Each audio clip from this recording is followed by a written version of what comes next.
I alluded to last week, I will be recording the class, recording our conversations as well as what appears on the screen. You will find the links to those recordings for each class here on the Twin page at this link here. It usually takes me till the next day to get everything manipulated so I can upload it so it works for the link. So wait until Wednesday typically for that link. In other housekeeping matters, some of you may notice we have a guest. This is Isaac. He is one of our ACE reference librarians. He is here to help with the various workshops we will be doing today. We have a handful of workshops today, actually the last of which, if all goes well, will be take a field trip down into the deep basement of the library. So Isaac will help us with all of those. Speaking of what we're doing today, we've got a lot to cover. I'm not entirely sure we'll be able to fit it all in, but rest assured what we don't do today, I will leave time next week. Okay, so having said all that, since there's a lot to do, let's get started. I have a record of all but two of you watching the screencasts. I will catch up with the two of you at some point to see if there was an issue or you just didn't quite get there. But we are going to dive right in with just a brief introduction to looking at encyclopedias and ALR. So as you may recall last week, as we say previously on our show, for those of you who watch Homeland, we came up with our terms and we did our Google search. By the way, our issue spotting is in the handouts link on Twin if you want to go back and see my lovely chicken scratch on the blackboard. So that's there, and these are the search terms we came up with. And we went through and took a look at some of these results, some of which were good. We talked a little bit about reliability.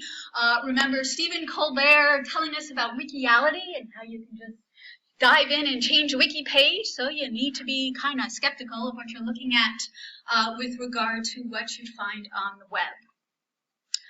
Okay, so let's move on to looking more. So you might want to start with Google, again, with that skepticism. And we did learn a little bit on these websites. We learned, for instance, there's this ERISA preemption thing we might need to worry about. We're not really quite comfortable with ERISA or preemption, but we ran across that, and that does seem to be an issue that might affect our client. So at this point, having looked at some of these random websites on Google, it might make sense to now look at some more reliable secondary sources to get some background on what the ERISA preemption is and do we have to worry about it. And good places to start can be an encyclopedia. Several of you, in looking at the screencast when you were answering my questions, were a little bit confused when I suggested that you would always want to start an encyclopedia. Always is a term that's very rarely going to apply, especially in legal research. A lot of times encyclopedias are a perfectly good place to start because they give you a basic introduction, but always not really. It could be you're very familiar with an issue, so you don't really want the basic introduction. It could be the encyclopedia doesn't really have anything valuable to say. So again, good place, but don't feel like I have to go to the encyclopedia first thing. And as we go through class, I will try to address your questions that have come up in the screencast. Hopefully we will have time toward the end that I can review what I have thus far to see if there are any that I didn't address, and obviously you'll hopefully chime in and ask whatever questions you may have that we didn't address.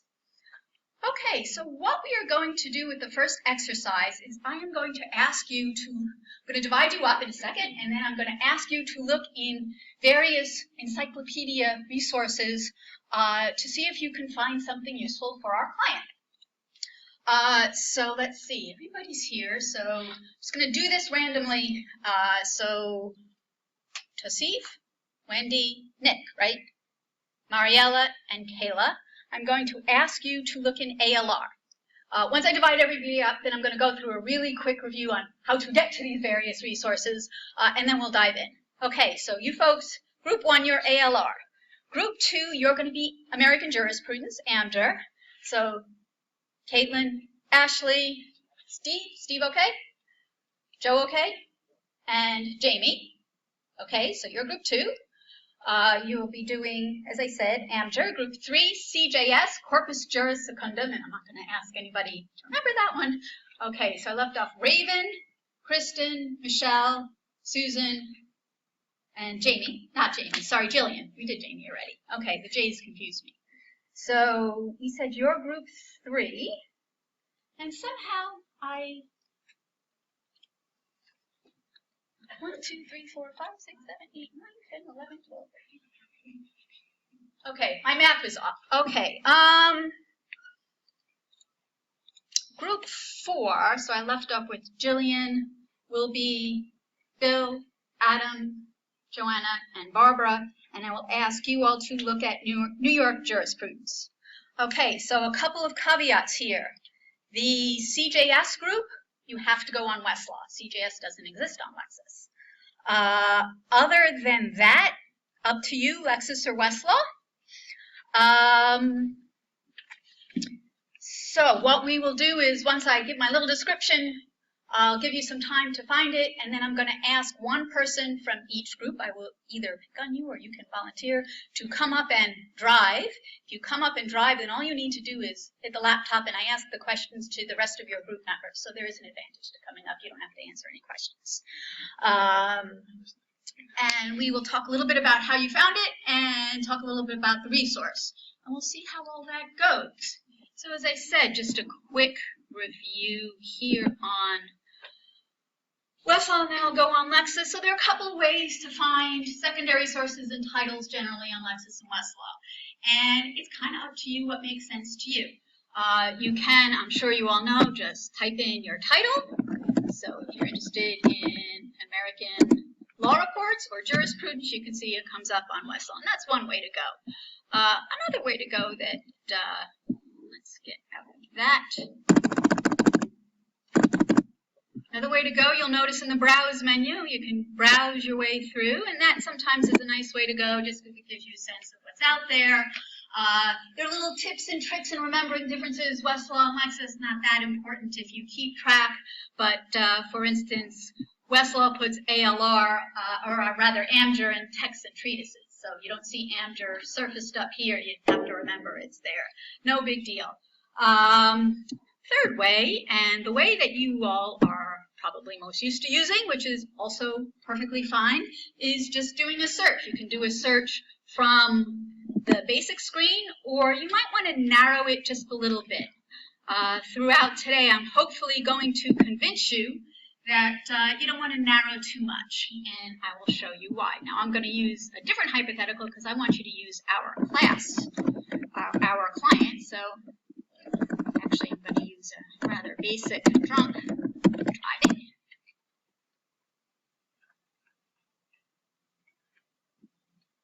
And since I've already narrowed to secondary, I can take a look here, and then I can narrow to my specific either publication type or publication title here on the left with the filters.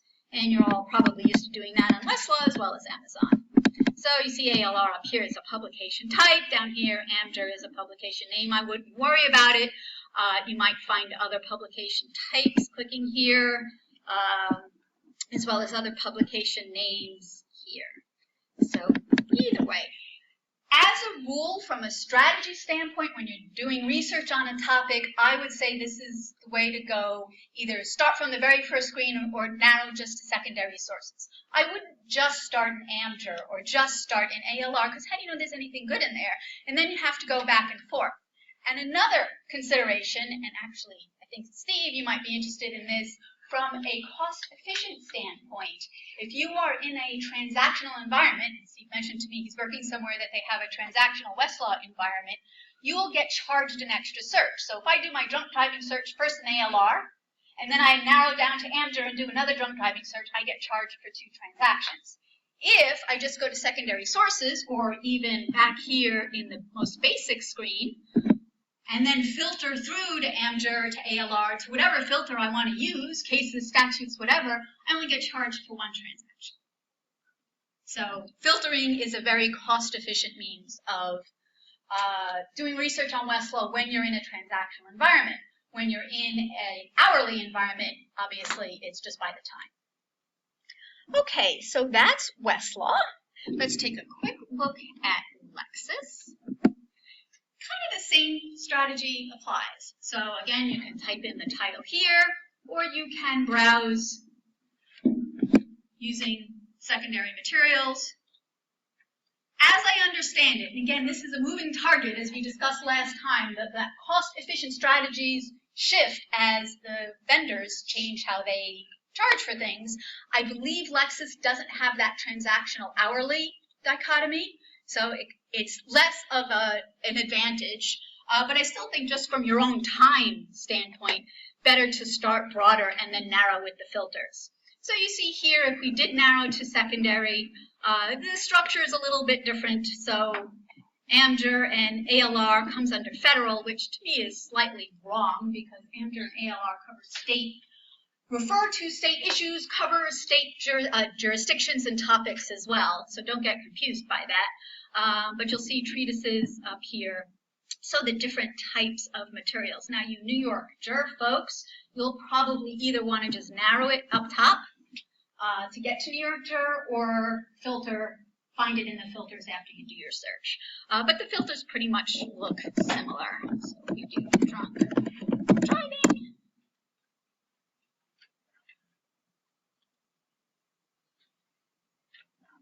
So again, we see treatise, so jurisprudence, AMJUR, you'd find in jurisprudence as well as New York JUR. Again, Lexis organizes it slightly different, and you can click on more to see what else is available, and you can scroll down and get to the actual sources. And again, remember to click on more to get a list.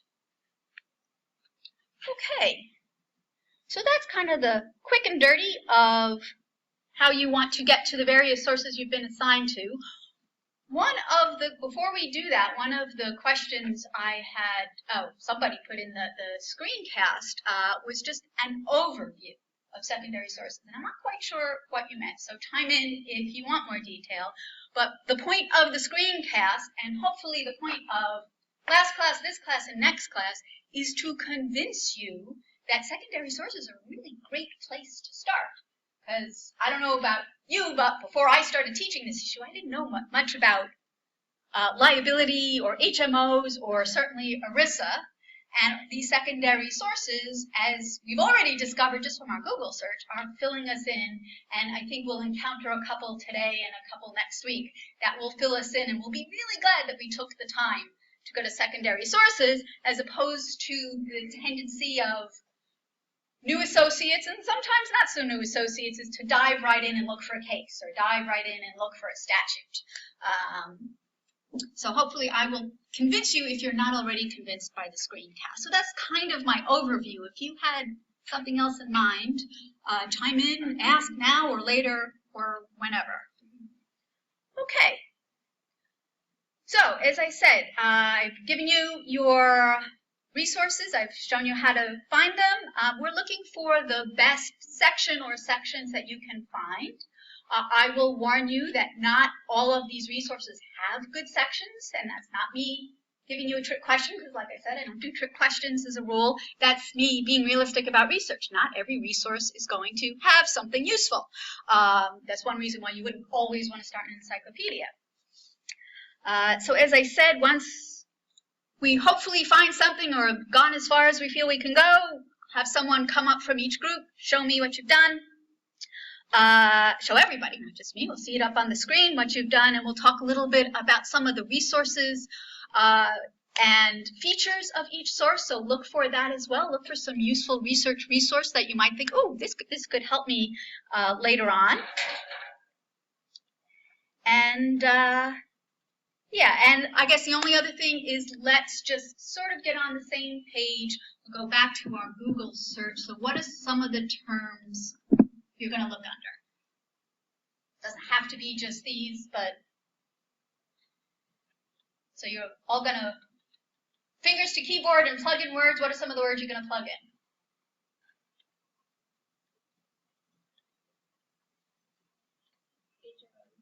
Like I said, no trick questions. Some of them are right up there. You don't have to stay with those, but those might be good, right? Okay, HMO, what else? Yeah, they're okay. So some of these, any other terms you think might be useful that we don't have up there? Okay. Okay. Like I said, no trick questions. They're too easy. You want me to make them harder? Just say so now. I thought so. Okay, let's get started. Isaac and I will walk around if you have any questions about how to get there or anything else. And just sort of wave at me when you finish. Yeah, this is our client for the semester. We are working with this client for the semester.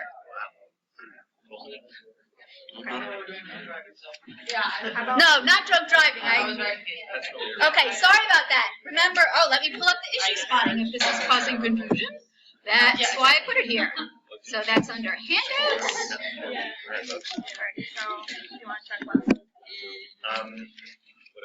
There's our issue spotting. I can't really get it all on one screen, but you can pull it up on Twin if it's going to help.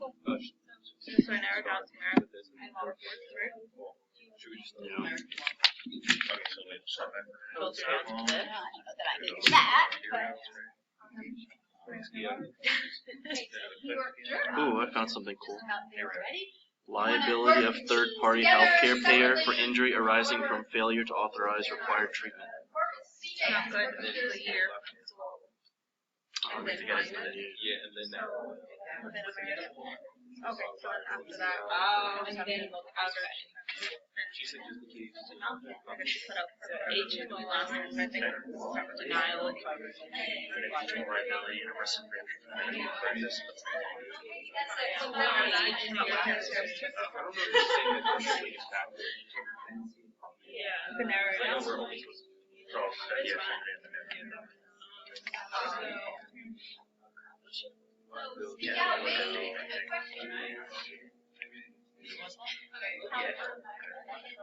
The last 12 months. Oh, we think for a second. a little bigger, like scenario analysis. Where do you go now? Yeah, I guess. We get there. Westlaw Heights.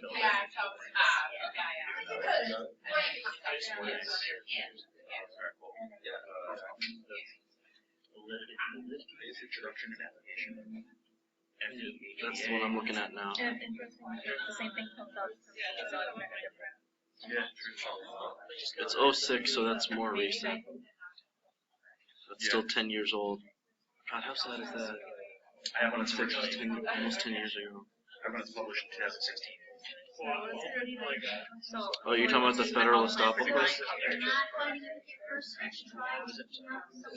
just trying to think that what's our original question, like, can the clients get help with HMO?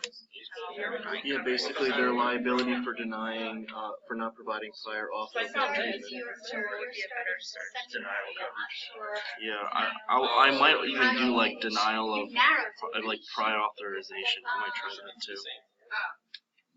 Well, I have to see. Excuse me, Isaac. I have a quick question. So let's say I'm doing a basic keyword search on ALR. Okay. If I want to include all these keywords, can I just put a space between them, or do I need to put a specific like syntactic structure or something? Well, the default is it's just going to search for the most hits with that phrase, with those words or phrases. Okay. There's something called Boolean searching, which I'm not sure if you guys have covered yet. I like know a little bit about it. Okay. There are certain triggers you can tell it in there. You can put in there to tell it to do exactly what you want it to do. Okay. That provides a narrower, much more specific search. Okay. So if you wanted, for example, to put deny within the same sentence as healthcare. Okay, that's don't something obsess when How do I different do people that? get That different would be numbers. /S. It's a question of where you're starting between? from. Probably it's because somebody Then limited you by have to do your whole jurisdiction search this way. on You the can do it this way. initial, So on that's the gonna look first for the screen word and somebody denial within didn't. the same sentence of healthcare. Do I have to put them in parentheses? I mean, quotation marks? You don't have to for that. Quotation marks are for full phrases. Okay. So if you were looking for the phrase denial of healthcare, you would put that whole phrase in quotation marks. marks. Okay, so this will give me denial and healthcare. This gives you the word denial within the same sentence as the word healthcare. Okay, so let me modify that to coverage. Now I want HMO and liability to be. You can do denial within coverage. You can use and, which means it will also look for HMO within the same sentence as liability, for example. What if I just want HMO and liability in the same article? The same article, then you just do HMO and liability. HMO and Liability. But this is also good. This is good for denial and coverage. Denial with the same sentence as coverage too. and HMO and liability within the same article in this. Okay, let's try that.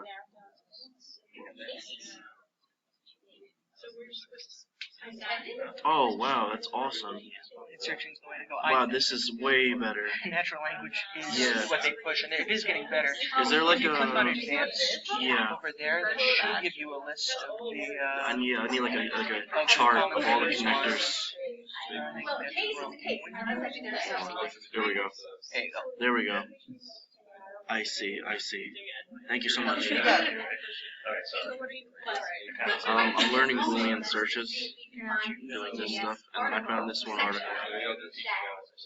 That helps us out. It tells us. Yo, Nick. So yeah, he's coming off the bench.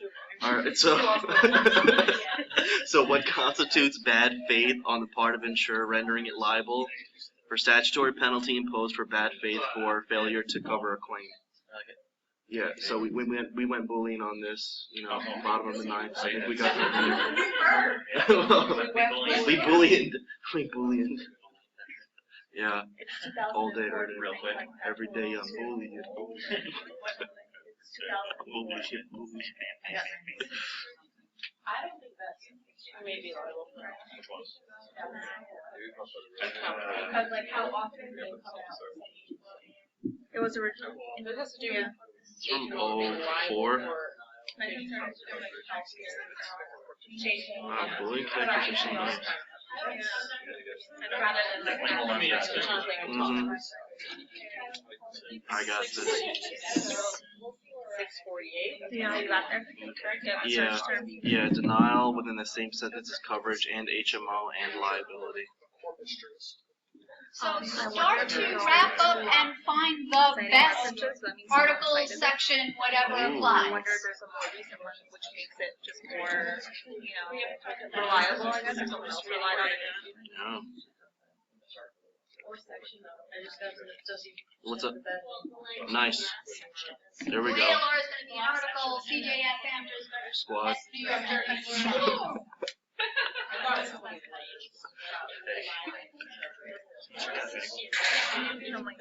Wait, we're looking for FettyWap and liability and HMOs. Liability and children. Can we just throw Remy Boys in there for good? No, Remy Boys and FettyWap within the same sentence. And HMO and liability.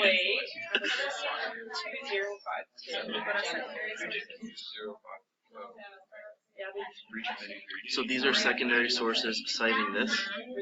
Oh. This is constructed as federal marine insurance. How about this?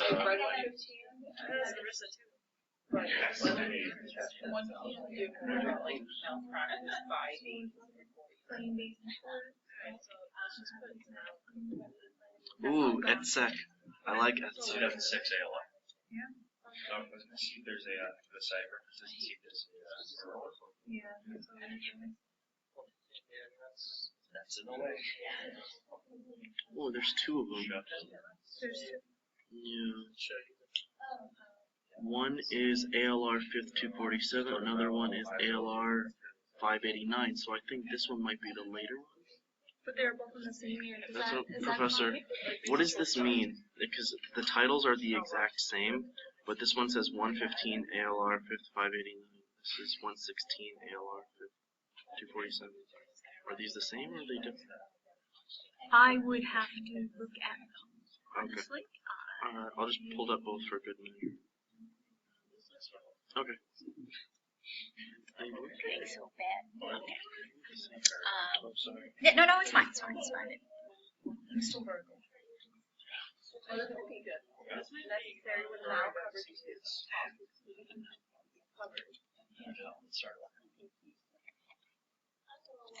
Okay, so sounds like we're I don't getting always use close, bullying, yes? but when I Everybody do, just killing the game. getting towards something that either they like or beginning to feel like they're just not finding anything useful. Because remember,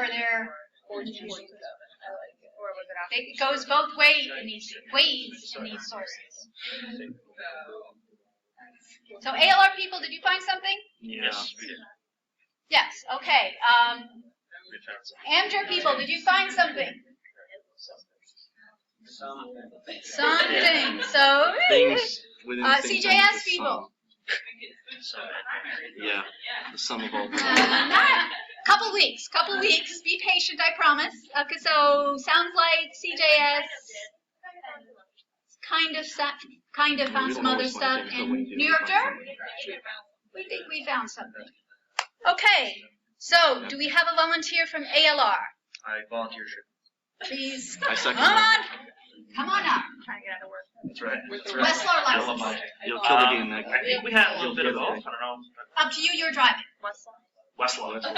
Sounds like you have a backseat driver there. We do. We do. Okay. A lot of drunk driving going on. So. No drunk driving. All right. That's a whole nother Backseat question. driver. I ride shotgun. I ride Okay, shotgun. so on Westlaw, looking at Me and Nick ALR. roll deep. We're looking at ALR. So Our what we ALR have? group is going how? Secondary Do you source. want a mouse? Huh? It's a baby mouse, but it's a mouse. Yeah. I'll run GPS. Here we go. I have a baby mouse. All right, yo, secondary sources. So we went to secondary. So Yeah, turn right in 300. Okay, everybody, Okay. give Nick Turn your right. attention. Yeah, I then will get out of the American way law here. Thanks, everybody. Okay, so we're going to secondary sources and American law then. reports. We then went over to American law reports. So we Yes, went that's directly, correct. okay, that's perfectly fine Questions, in the Ashley? circumstance. Comments? Okay. Okay, good. Then you're gonna input denial /S coverage and Oh, HMO English. and liability. /, so that. Go ahead, Are you denial. space Denial between? /S. Yeah. No space. Oh wait, go backspace. Okay, so denial space / /S. no space between the slash and the S, there Okay. you go. Now coverage. Now the squiggly and space squiggly and. Like that. Yeah. And then HMO. Space another squiggly and. Space, another squiggly and. Yeah. And then liability. There you go. Okay, There you so go. Bring it home. Our Bring new it verb for home. today, what was our verb last week again? Boolean. No, today's Oh. Boolean. What was What last about week? Boolean? Last week we had the verb for the day. I think we need a verb for the day. We Booleaned this. We Booleaned Westlawed? No, Okay. yeah, Oh, it was Westlawed. That's Well, right. last class we Westlawed, now we're Boolean. Okay, so Here we we're go. Westlawing and bullying. Forget that. Boolean. We Everyone, Boolean. this is the magic moment where we press search. I'm not nervous. I'm not nervous. Here we go. We're loading, and here we are. Scroll down a little bit. Oh, someone else is. Scrolling down a little. Yeah, 3. That's the winner. Three. That's the Okay, Big bad winner. so- Yeah, do it. Go ahead. Do it. Do it.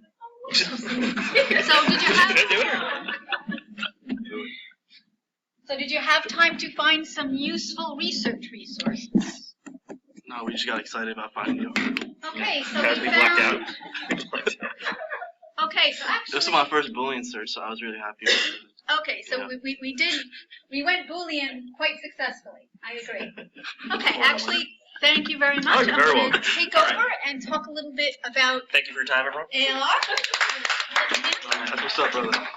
Well done, well done. Thank you all. Okay, so a couple of interesting things here. First, so our group found what constitutes bad faith on the part of the insurer, rendering it liable for statutory penalty imposed for bad faith in failure to pay or delay in paying insured claim. Particular grounds for denial of claim: risk, causes, extent of injury. Okay, so question for you: is this relevant? Okay, our group ALR thinks yes. We're not biased. Think about our facts.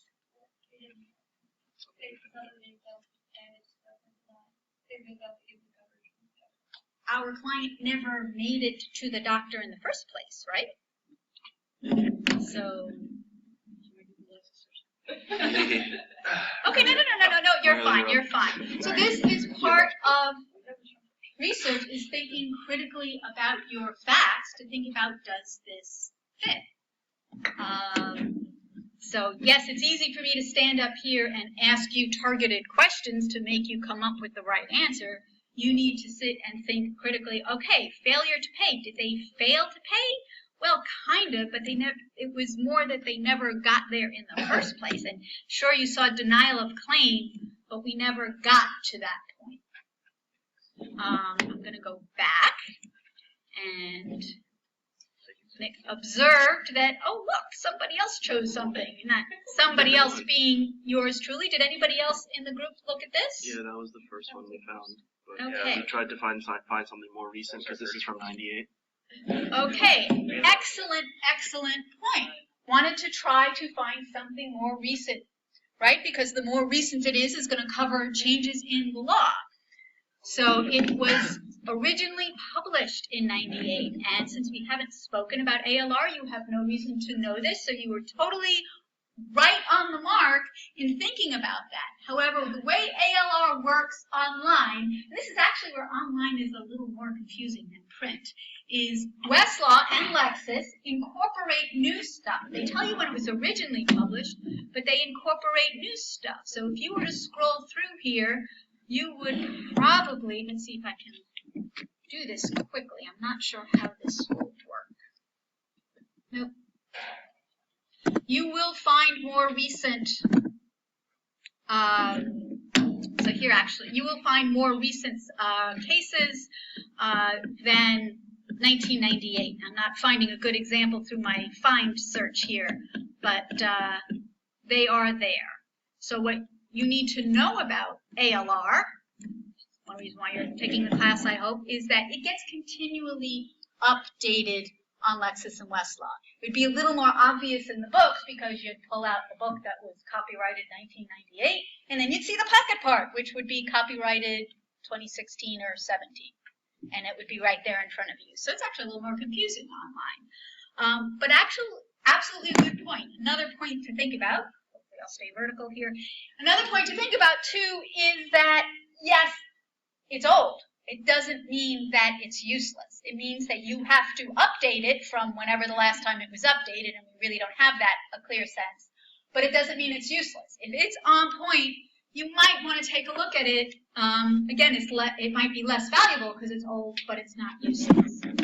So taking a look again, making sure it's relevant. Liability of third-party healthcare payor. That's a mouthful, but if you think about it, the insurance company is a third party, right? You've got the doctor, you've got the patient, you've got the insurance company. For failure to authorize required treatment, that's right on point. That's easy, right? That's right on point. And what you'll see is, I've highlighted a little bit, good to take a look, and I didn't give you an opportunity on the last one, but take a look at the introduction. The nice thing about ALR is it tells you what it's doing. So, ordinarily, patient alleging injury due to negligent health care brings negligence suit against the medical practitioner. However, with emerging managed health care, third-party payor is part of its utilization review. Remember, we ran into that phrase last time, one of the websites we were looking at. So that might be a good one to remember as relevant. And cost-saving strategies. So again, the incentives for the insurance company, refuse to authorize particular treatment, and where patient alleges that this decision caused harm. This is our client, right? So this is a good one to look at, even if it was only updated in 1998, because it's pretty relevant. So some of the features. What I tell folks about ALR is see if you can find one that's on point. Like this one seems pretty much on point. If you do, great. Mine it for everything it's worth. If you don't find one on point fairly easily, don't think you have to find something in ALR because it's so fantastic. It is so fantastic, but if you don't find it something relevant fairly easily, it's not going to be so fantastic. So why it's so fantastic? A couple of reasons. First, it gives you this nice outline so you can zero in if you want, or you can go through the whole thing. So you can see where third parties held negligent, so held liable or not held liable. So you can start to get a sense of what are the different facts, what are the different applications of the law, and how you might argue for your client to hold the insurance company liable. The other, you've got all this nice index. The other great thing about ALR is, if I can find it, you've got this table of cases, logs, and rules. Now, in this particular example, it's mostly federal because ultimately it's going to talk about ERISA, and ERISA is a federal statute. But there are a couple of references to state cases here. And a lot of ALRs, when you have more of a state issue, like, for instance, drunk driving, you'll find a lot of state statutes, a lot of state cases. So ALR brings you right into your jurisdiction. So the other aspect, we'll look at ALR.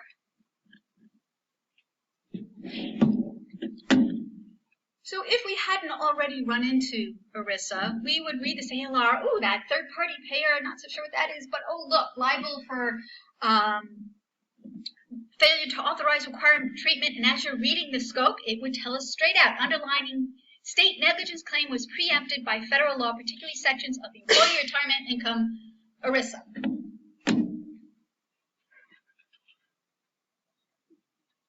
So it talks about managed care, so we're learning some of our terminology. One of you in the screencast asked, how do I find what to search for? What terms to use in an index search? Actually, it was a specific question. One way is to learn terms as you do research and find more and more relevant resources, is to see what terminology they're using that seems particularly relevant. And then finally, of course, one of the reasons in your screencast mentioned that you look at secondary sources is not only to get a better understanding, which is a huge reason, but also to get references to those all-important primary sources, which, Raven, I promise we will look at in a few weeks. And so here's good old footnote 7 talking about preemption clause, ERISA supersedes all state laws. So we're worried about this preemption and ERISA thing, and here's the citation, 29 USCA 1144, subsection A. So right to the USCA, our secondary source gives us what's going to be the important section, at least for ERISA preemption. So hopefully I am convincing you, or you are getting convinced one way or the other, that secondary sources can be worthwhile. Okay, next group, Amger. We have a volunteer. Oh, it looks like Alexis or Westlaw? Westlaw. Westlaw, okie dokie. So I started by filtering down from this list.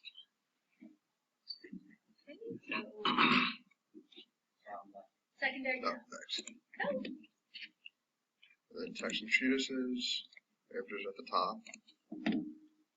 So we went about it like two ways from here. At first I was trying to filter through this list.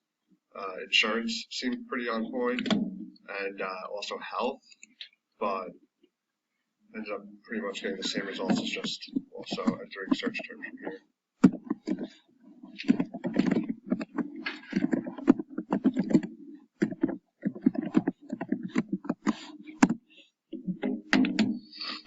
So you guys also went Boolean. Wow. Boolean. Yeah. I don't know. You went milder. Are you saying we don't actually? Milder Boolean. Okay. Well, we'll be going into thorough, extreme Boolean next week. So for those We of don't always you, use Boolean, but when we do, we fall out of control. that's mine. You kidding? Get the best email. Actually, I think it might be Steve's. It's Steve's. What? Extreme Boolean, right? That's like a website. Extreme Boolean. Yeah. Well, I was just saying we should trademark it. That's all yours. I got to give you. So Back to Amger. yeah, we didn't come across anything fantastic, but it does have the word. So, you know what? That is an excellent point. As I mentioned in last class, perfect, totally perfect. As I mentioned in last class, you need to question, as we were saying earlier, is it relevant? It's just having the words. You go to a partner or a supervisor and say, oh, here's a section, it has the words. You're not going to do very well for yourself. I'm As I know demonstrating you what are. not to do. Yeah, there you go. No, you had the point. So basically, to my point of not always starting encyclopedias, it's certainly worth a look, but Amger is an example in this issue where it just doesn't have anything really all that useful. Encyclopedia is a good place, again, good place to start, good place to get an introduction. Thank you very much. Thanks. Well done, Joe.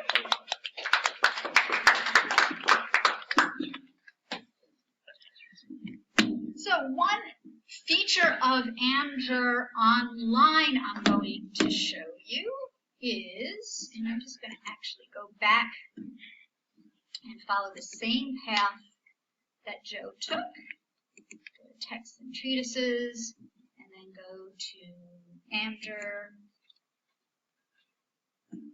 Is just to point out to you online that you can actually look in the index, and sometimes that's going to be helpful. If you're putting in search terms and you're just pulling up totally irrelevant sections, it may be more helpful to look at an index. Now, not the case, because honestly, I've done this search a whole lot of times in Amger, and I haven't found anything particularly useful, at least doing keyword searches, but just so you know it's there.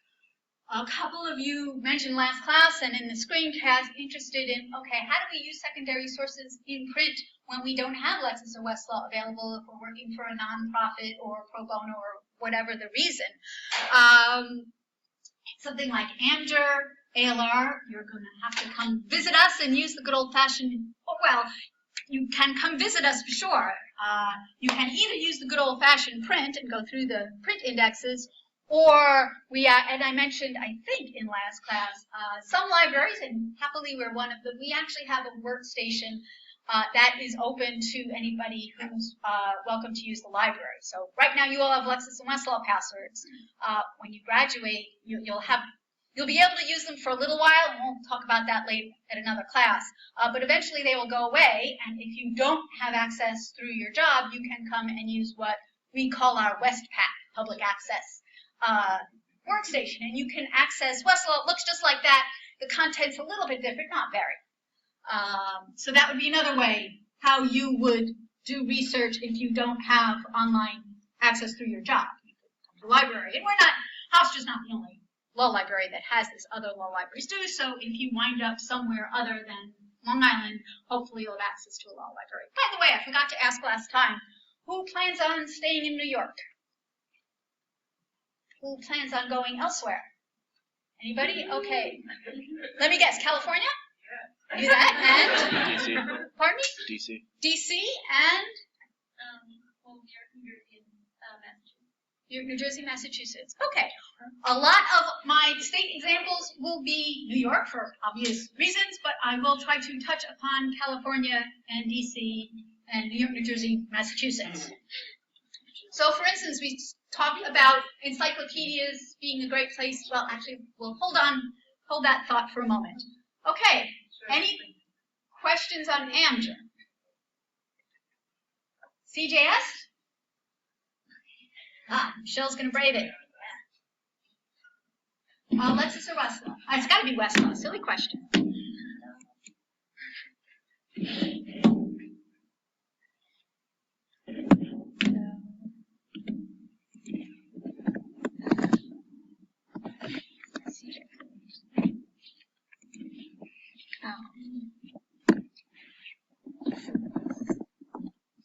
we go. And notice CJS has an index, if you were interested.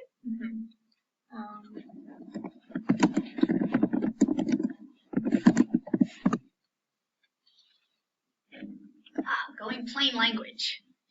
Easy way to go. Old school. Old school? Actually, truth be told, Boolean's the old school, but anyway. Just kidding.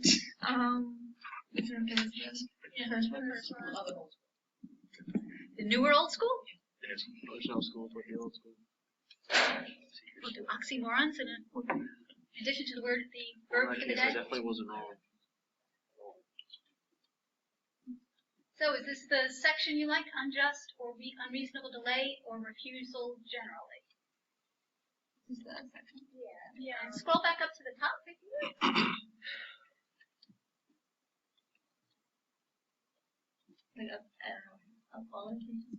Yeah, because is we want to see, so damages for refusal of and delay in payment.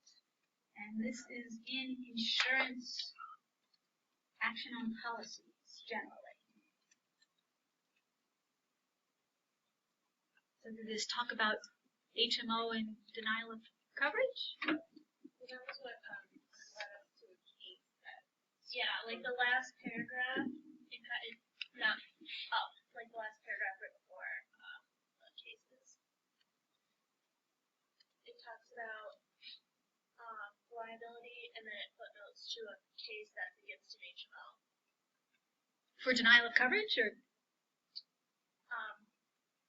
It was a delay case, but I didn't read any further because. Yeah, I can. Fair enough. Okay. So But I would I would go to that and I would read that then and find other information. So how would you rate this compared to what we saw in ALR? If you're strictly speaking of the content of CJS, I would probably rate it lower, but in terms of guiding us in the direction that we want to be going, I would say it's fairly strong. Okay. And as compared to Amger? Maybe better. Okay. No offense or anything. Okay, so CGS, a little bit better. Actually, before we go to New York Juror, I want to go back to Amger for a moment, but on Lexis, just to show something else, to show Lexis, so we don't give undue influence to Westlaw. And I'm just going to make sure. So I am not going Boolean or certainly extreme Boolean because I don't want to type that much.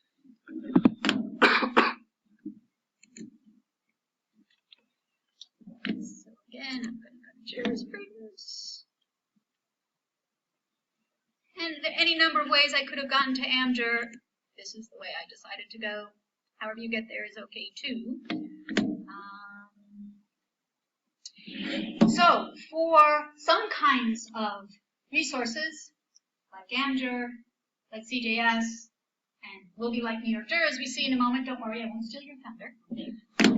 Because it's organized by subject, remember one of our themes of the course of bibliographic awareness is how a resource is organized, and not ALR. Encyclopedias are organized by particular topics. Actually, Joe was looking through the table of contents of topics, which is a good thing to look at. I don't know that I'd look at it quite in the beginning necessarily, but actually I'm taking your suggestion and looking at it just a little bit later on in our process after I've done a search to see is there anything useful. So again, this talks about physicians and surgeons, so we know that's not who we're talking about. So this isn't especially relevant, but it is talking about liability of third parties for physicians' negligence. So what I might want to do is take a look at the table of contents, which already popped out, to see if there's anything else that's useful maybe around it that for whatever reason my search terms didn't pull up. And again, that's more likely because it is organized by subject. So what's around it's going to be on the same subject. ALR, you go to the next ALR in the book or in the series, it could be on something, it could be on criminal law, or it could be on constitutional law, or something totally different. So table of contents in ALR is useless. It actually doesn't even exist. Sometimes it's useful to get it, to view the table of contents in a broader scope. So I can see the content. So actually up here, duty of care, liability for malpractice. That is kind of relevant. I might want to take a look at some of these to see if there is anything. Now, I'm not sure. I actually don't think there is anything particularly useful. But the table of contents will help you discover things that you don't necessarily pull up with your keyword search because you didn't have the magic keyword, but you'll still be able to find. Okay, New York Juror. Lexis or Westlaw? Westlaw. That is, we have a Westlaw group, so it's good I'm focusing on Lux's hearing again.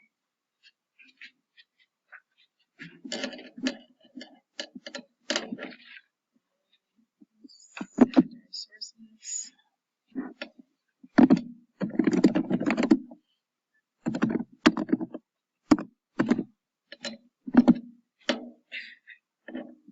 Again, that table of contents, again, We didn't use that though.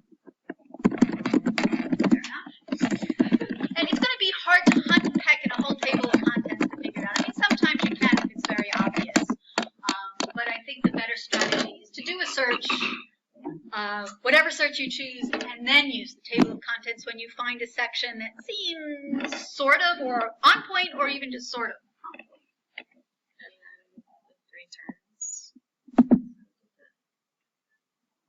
So you're going sort of Boolean, not sort of, like Boolean. And we didn't choose the highlighted one either. Okay.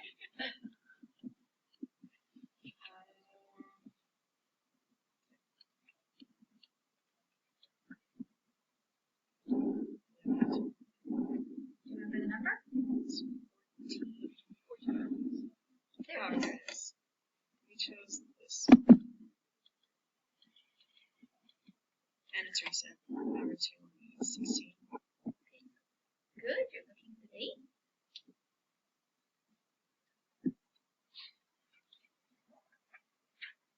So, disclaimer of liability.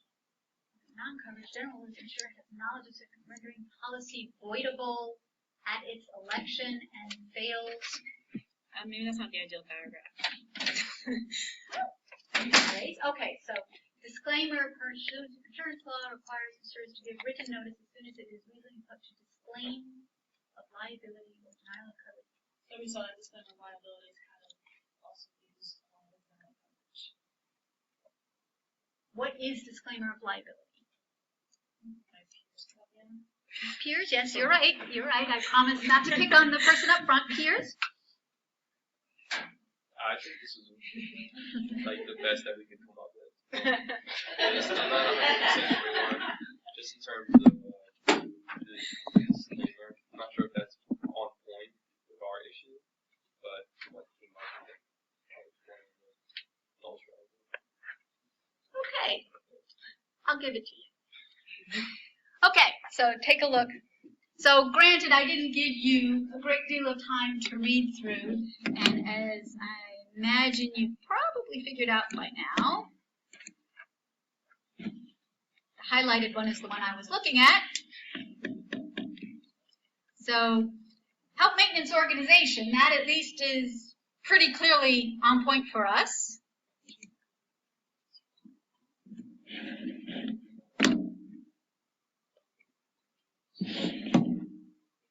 And the point with secondary sources, as well, any of the resources, primary also, is not to find any phrase or paragraph that might fit in. The point, especially with secondary sources, is to find what is helping you understand your issue. So maybe disclaimer is relevant. I don't know what disclaimer, I mean, I kind of know what disclaimer of liability is just by what the word means, but I'm sort of guessing it's not going to be relevant based on what I know what the word means. But here we have health maintenance organization.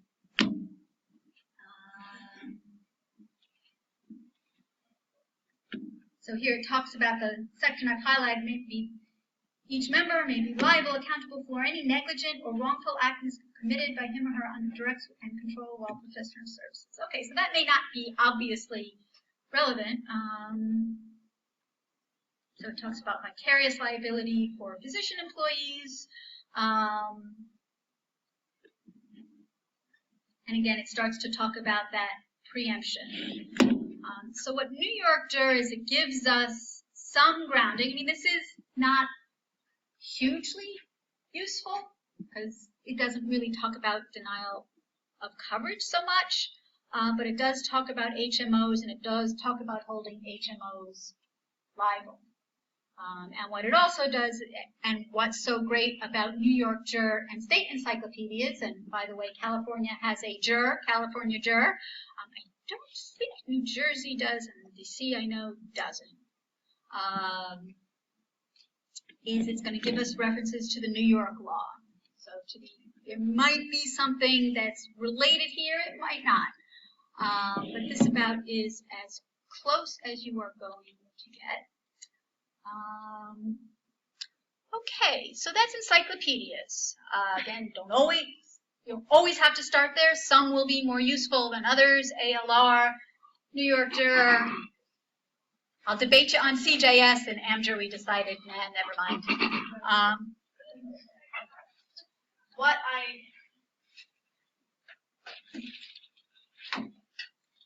want to, so a few people, as I mentioned, expressed some interest in using the print, and we took a quick look at the index, at least the availability of the index online. If you were to come to the library and use the print, you would find, at least for CJS, you'd find the AmJur index too, but you would find for CJS index here, and I'm just going to pass this around, and the first person who notices what they should be careful of on this, just shout it out. So take a look at it. And if you don't see it, like in 5 seconds, pass it along. This is not a trick question, it is an easy one. You're supposed to look at it and see what you should be bibliographically aware of.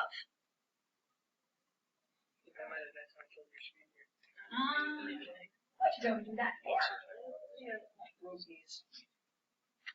Should we be aware of the year? Yes, the year. So pass it along. What you're going to see is 2014. I did a horrible thing, and I took the last updated sticker off, so it wouldn't be quite so useful. Most of our books that we don't update anymore, we put bright yellow last updated stickers. Actually, here's what you would have seen. Still have it, so I can put it back on. There we go. Great, thank you. So again, just when you're less of an issue if you're looking online, because the index will be updated. But obviously, if you do come and use the print, even the index, you want to be aware of that. Okay. Any questions on encyclopedias, ALR? Okay. Let's then move on to, so we are at one end of the spectrum with encyclopedias. Encyclopedias tend to be more general. They cover a whole bunch of different topics, and they tend to be, they tend to give you less detail and less in-depth explanation. We go to the other end of the spectrum. You have treatises, and a couple of people are a little bit confused on the screencast questions with this. Treatises give you a lot of depth. Now, not every treatise is going to give you as much depth as you want, but treatises, I mean, a lot of students ask me, how do I know it's a treatise? And my best explanation I can come up with so far is a treatise is a book, or really a title, if we're talking about online, a title on a particular topic by an expert. And the on a particular topic is probably the key, right? An encyclopedia isn't on a particular topic. ALR isn't on a particular topic. We'll talk about law reviews next week. Most law reviews, there's some specialized law reviews like labor law and AgTech are more on a topic, but general law reviews are not on a particular topic. So that's part of it, and by an expert, and it goes in depth. So let's take a look. We'll take a look at, and so that's treatises. We'll also take a look at current developments, and that's what I will start the next segment on. So current developments, that's a librarianese term. I warned you there's a little bit of librarianese, and it's basically how we refer to sources, these days online, but it used to be old-fashioned print, to let you know what's going on in a particular area currently. So what are the recent cases that have been decided on healthcare law? What are any state statutes that might have been issued? What are some of the perhaps new cases that have been filed? This is something, current development sources are good to look at sometimes in the beginning of your research because you get a sense of what issues you should be looking out for. You'll also want to come back to them at the end because you'll want to update your research and make sure you understand what new cases, statutes, etc. are out there. So one place, where do you find current developments generally? What kind of source? The news, yeah. I told you, no trick questions. You'll get the hang of it eventually. So there's the news. And these days, you read the news online. You might go to a particular news source if you have a favorite one. Or there's good old Google. I would say for general news sources, and we'll talk about legal news in just a second, but for general news sources, they tend to be a good place in the beginning of the research process if your issue is of current interest. So probably liabilities and liabilities HMO and ERISA preemption, that hasn't been in the news at least as far as I could tell lately. So I don't think I'd start in a general news source for that issue. But what I might start is, and let's see if what has been in the news is the emoluments clause. You've probably heard somewhere or other, and I don't know about you all, but I didn't even know there was something called an emoluments clause in the Constitution, and I took con law just like you all did. So now that it's in the news, I can do a search and look at some news sources, not only to see what's going on with why it is a current issue, but actually news sources. Here's the Washington Post. Here you go. What is the emoluments clause? Does it apply to president? So it's going to give me some basic information on what this is, since I don't really know about it.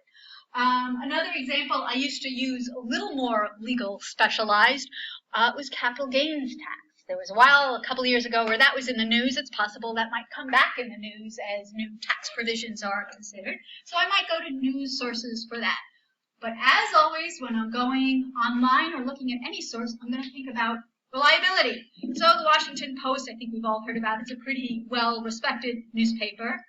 Here's something called the constitutioncenter.org. Sounds pretty official, but I have no idea. So I'm going to look at that more skeptically because, again, anybody can put up a website. I'm still thinking about my Lisa's Bar and Grill and website. So I could put up the Constitution and play around with the words if I felt like it. Here's one, the Heritage Organization. Now, you may or may not know this. I happen to know that Heritage Organization tends to have more conservative viewpoints. Doesn't mean it's not worth looking at, just as lower down we'll see where's a more Brookings Institution tends to have more liberal viewpoint. Both are perfectly valid to look at, but understand where they're coming from. And if you don't already know that, then when looking at it, just get a sense of what kind of topics they're discussing. Do they discuss topics that are more of interest to people of one political viewpoint versus another? And then just understand what your reading is going to present that viewpoint, because that's why these institutions exist, to further their viewpoint. So again, general newspapers, good for topics that are of interest at the particular time, but not for too many topics that you might be doing legal research for. More specific and probably useful are going to be legal news sources. And here's an example where you need to go to Lexis. Whatever you need to go to Lexis. And the reason for that is that the leading legal news sources are on Lexis only. The leading legal news sources are frequently published by a company called ALM, American Lawyer Media, or that's close enough. And they have an exclusive arrangement with Lexis. About 5, give or take, years ago, they had an exclusive arrangement with Westlaw. Like getting a better deal and switching back and forth like my crazy brother I told you about last week. Anyway, for now they're on Lexis. So if you want to do a legal news search, you should really go on Lexis. So let's take a look at Now I'm going to get more specific. Since it's legal news, it probably is more likely, not definitely, going to talk more about more legal-oriented issues. And this ERISA preemption is certainly a pretty legal-oriented issue. I'm going to go down here to legal news and highlight for you a couple of sources that might be of interest. So here under sources, I'm going to click on more. And note the New York Law Journal. For those of you staying in New York, you will be reading the New York Law Journal on a regular basis. You just need to, as a New York lawyer, to know what's going on in your particular area. You can get it online and get alerts and all that good stuff. New Jersey Law Journal. Another one, National Law Journal. Obviously covers nationwide. These are all ALM publications, so only on Lexis. And to give you an idea of what a New York Law Journal looks like. So here's my HMO liability, ERISA preemption. How good is that? What do I want to be aware of?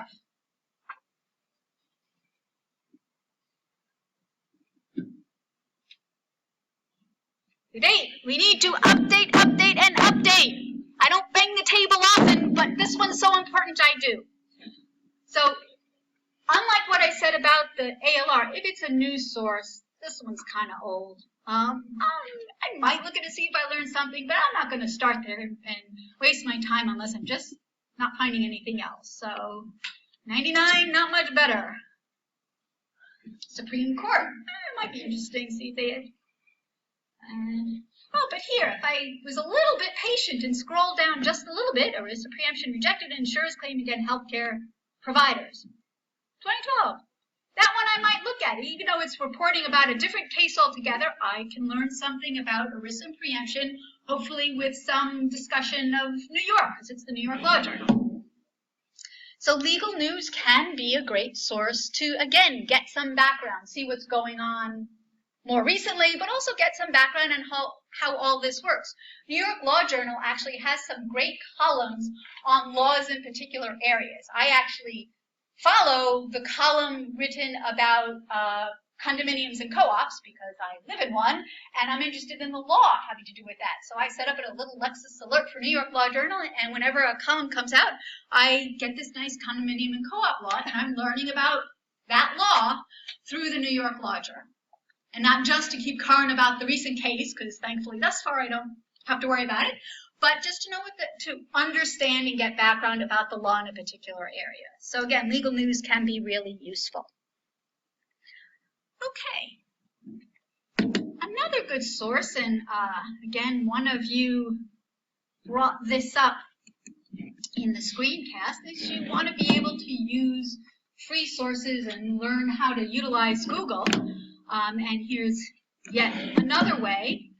And to me, this is one of the lesser appreciated areas that really you should try out. And that is to look for research guides. Why reinvent the wheel when someone else has done it for you? So, we want to learn more about ERISA. And I am using the word law because we're in Google and I want it to be about the law. So I'm going to search ERISA law research. And we'll take a look at some of these other sources in a moment, but let's scroll down. And how do I tell what is a research guide? Well, it says research. Or in the web address, I'll see something like library guide or libguide, something that suggests. So guides, georgetown.edu, employee benefits research guide. So let's take a look at a couple of these in the hopes of convincing you that these are worth your time. So here's the John Marshall Law School. And we open up this particular tab is secondary sources. And so here's one way of finding the treatises we were just talking about. A couple of you asked about good ways of finding treatises. I would say research guides, one of my top ways of finding good treatises. But it's not just treatises. There are other secondary sources listed. I could go to journals and periodicals. They're online resources if I want to see it, get a sense of good websites. Actually, it also gives me some tips on going into Westlaw. And this particular guide also breaks down employee benefits to different types of topics. So healthcare, that's our issue. So again, in the healthcare world, lists of treatises and handbooks. And look, here's a title called Managed Care Litigation. That sounds pretty good. So someone has already done the work for us.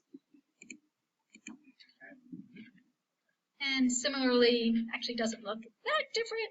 Georgetown, same concept.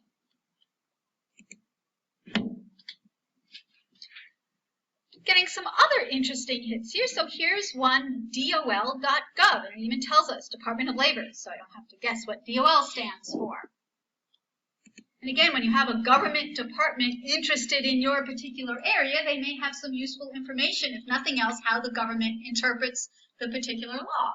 Now, in reading through this, it gives us really basic information about ERISA, and I might think to myself, you know, I'd really love to see if the Department of Labor says anything else, either about ERISA or about HMOs or denial of coverage. I could use the search. I don't trust the internal search engine. I mean, it might be fine and give it a try, absolutely.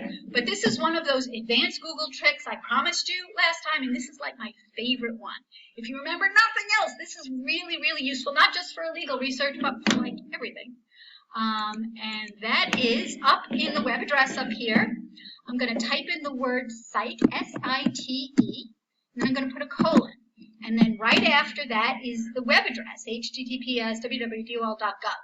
Now, I want to get rid of the rest of it because I don't want this to search just this one page. I want it to search the entire Department of Labor site.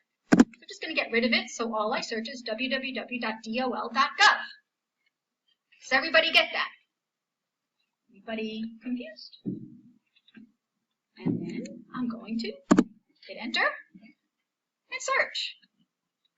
And what Google does, and by the way, I'm in Chrome, so that means my search engine is also the website bar here. You can just go, if you're not using Chrome and you're using Firefox or another browser, just go to Google and you can type in SIT and copy and paste whatever web address you want to use. The results here you can see are all dol.gov. dol.gov. So all I did, actually I forgot the most important part, sorry. I'm so excited I forgot it. In addition to searching the site, I want to use search terms, right? No wonder why you're looking at me like, what's the big deal? I want to use search terms. So let's choose two of them, HMO, denial. And I could have done this up in my search bar. Aha! Now we're getting somewhere. So again, dol.gov, but here it's, so here's a full report. And I can see at least from the excerpt, it's kind of talking about denial of coverage. I don't know if it's interesting or not. Obviously, I have to go in and read it. But again, use the SITE, whatever your web address is, space, and whatever search terms you want to use. Use that in Google, and you can search any website that way. And again, a lot of websites have their own internal search engine, but when they don't, or it's just not working very well, which I find to be more often the case than you would hope, this is a great Google tool. I haven't killed myself. Okay. Any questions? All right, and last current awareness tool, we will get to treatises, I promise, a little later on, but last current awareness tool is something called BNA. We are going to look at BNA on Bloomberg. BNA is one of those current awareness that lawyers used to get in print back in the print days, and every week they would get this newsletter on whatever topic they were interested in, and it would tell them, just like I described, cases, statutes, whatever. We're going to look at it on Bloomberg because currently our BNA site links aren't working properly. So here's a modern problem. Back in the old days, a piece of paper always really worked as long as you had electricity. Not the case, unfortunately, with websites. So we will use an alternative. Bloomberg Law is now actually, the company is now Bloomberg BNA. Basically, Bloomberg Company bought out BNA Company, and now they are Bloomberg BNA. So you can get it one of two ways. So we'll look at it on Bloomberg Law today. And for the current awareness portion of BNA, they're called the law reports. So here on the home page of Bloomberg, and so here we have the different topics. So You can do a search or keyword search of all law reports, or you can narrow it further. We might try employee benefits. I'm going to go into healthcare law. And here are different titles. The more general is health law reporter. I'm not really interested in fraud. Again, so you just look and see what sounds the most promising. Or you can just do a general keyword search. And the reason I'm going to the health law reporter is to show you what a BNA current report looks like. And hopefully we'll get there. So here's the latest issue, Thursday, January 19, 2017. So if you were practicing in the area of healthcare law, you might want to look at this and see what's going on. And within the health law reporter, we can do a keyword search, so that's more targeted, or again, we can browse. So I might see what have they said about ERISA preemption. And just like news reports and legal news, you can get what's currently going on, as well as some good explanation about the area of the law.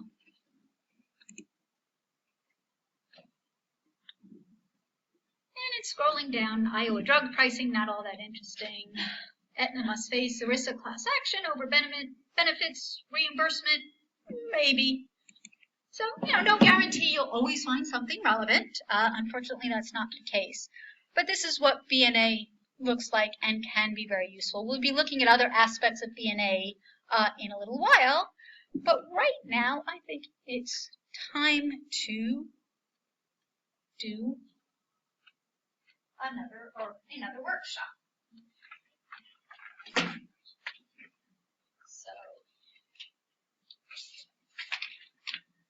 So what everybody's doing, I'll pass this. Oh, okay. Pass this around.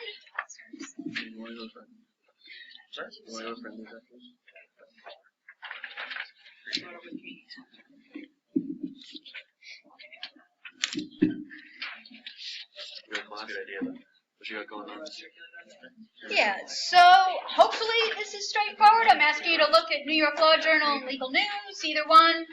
I guess the one part that may not be straightforward because we haven't done this yet is I'm asking you to choose your own topic. So if you're writing a paper, that might be a good opportunity to delve in a little bit. Or your particular area. So I know a lot of you mentioned you were interested in real estate or IP, but find a particular issue that you're interested in and see what you can find in these various resources. And I give you a hint in a couple of questions. One of the techniques we talked a little bit about last week and we talk a lot about is start with your issue. But if you're not finding anything on your specific issue, make it a little broader. Just like we started with ERISA preemption, but sometimes I look under healthcare or employee benefits. That's what I mean by going broader.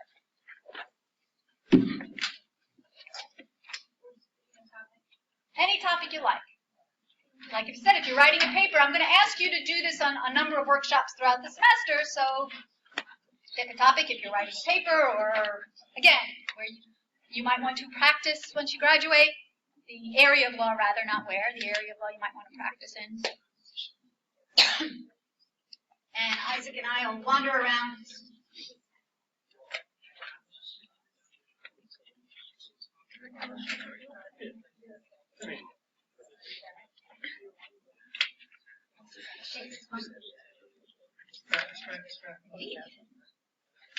Any questions about what I'm asking you to do?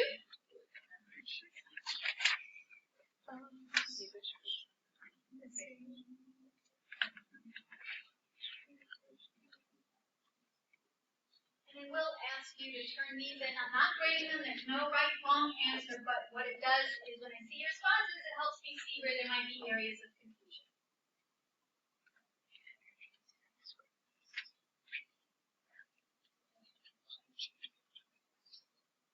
Whatever. I mean, criminal law is too general, but perhaps genealogies.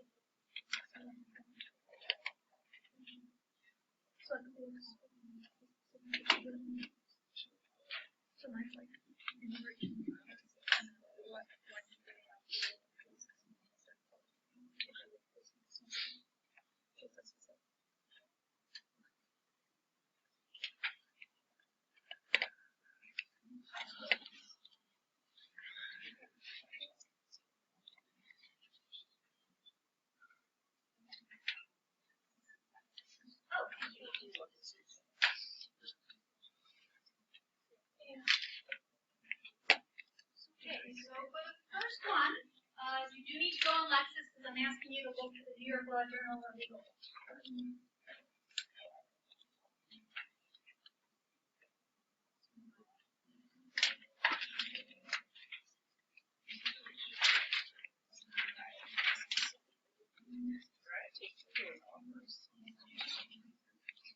In fact, none of these questions, you shouldn't be on Westlaw for any of these. Trust me, you'll get plenty of Westlaw time.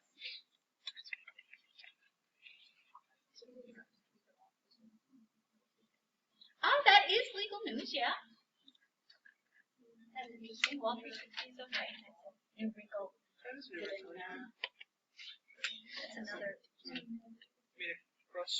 Whatever.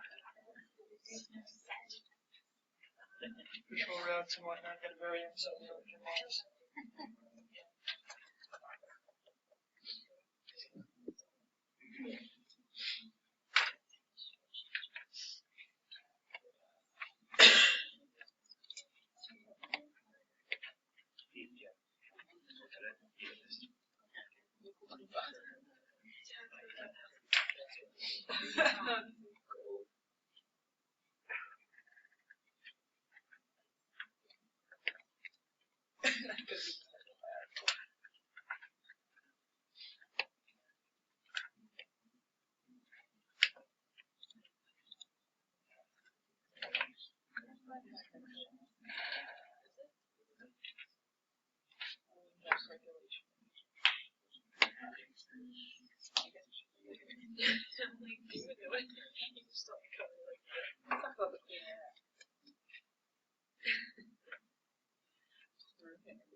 Designed not to take a lot of time, so if you're having difficulty, wave, yell, jump up and down.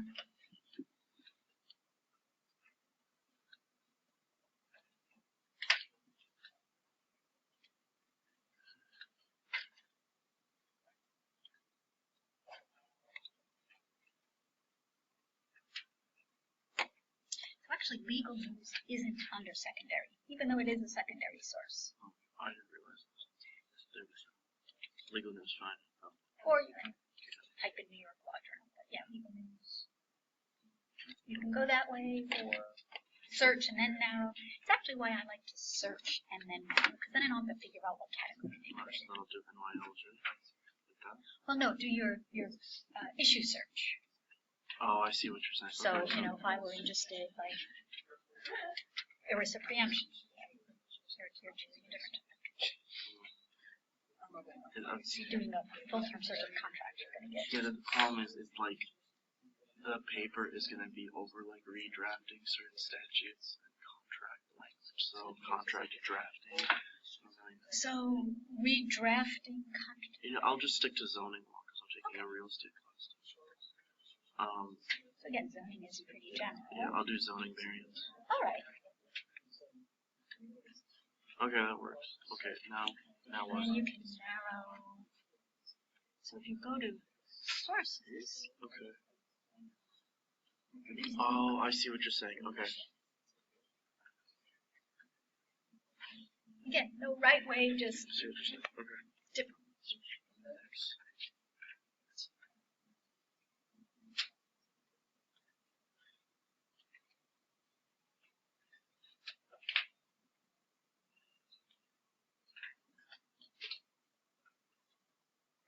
Question.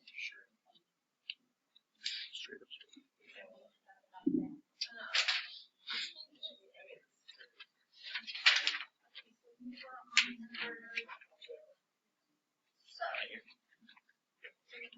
Google.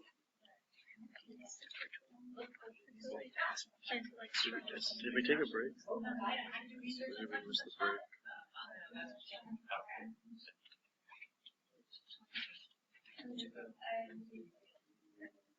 I wouldn't mind sitting for a long time if we had the company chairs. There's the plastic ones.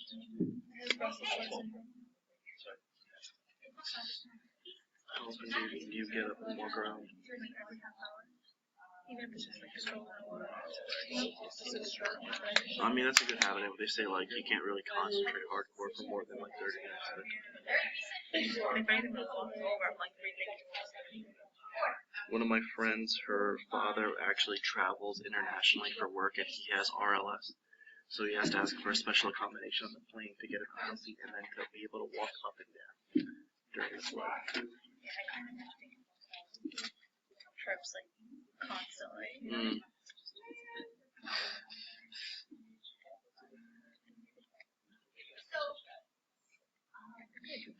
Or just my father just doing it.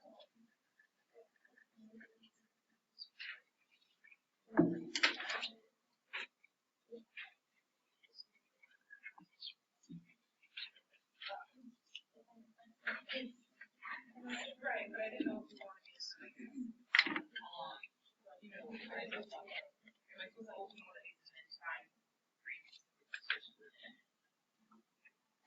So, find a research guide. Okay. Research guide.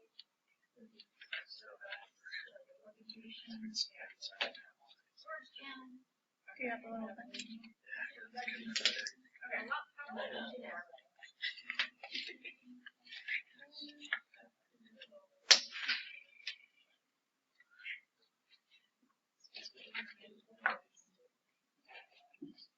For the research guide, you're almost certainly going to have to be a bit broader. Reagan, if I may use your example, she's interested in breed-specific legislation for dogs, and I suggested looking for a research guide on animal law.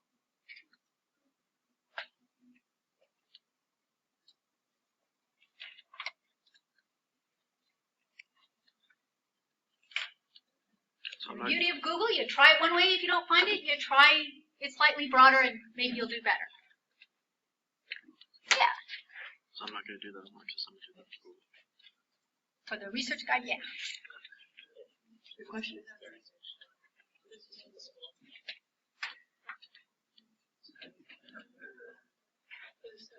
So in question 4, I asked you to find a blog. We didn't go over it. If you get to it, great. If you don't get to it, that's okay too. We've all seen blogs, so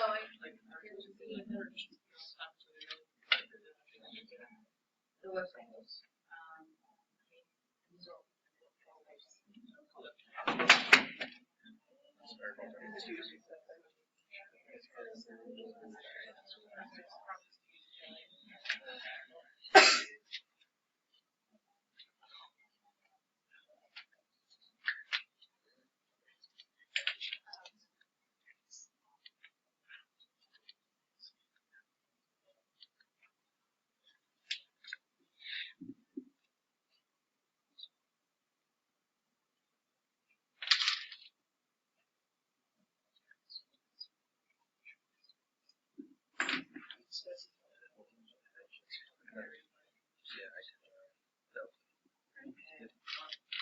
This one is See you guys.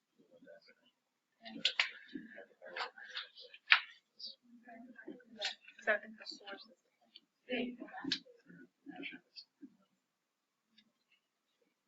No, you're right.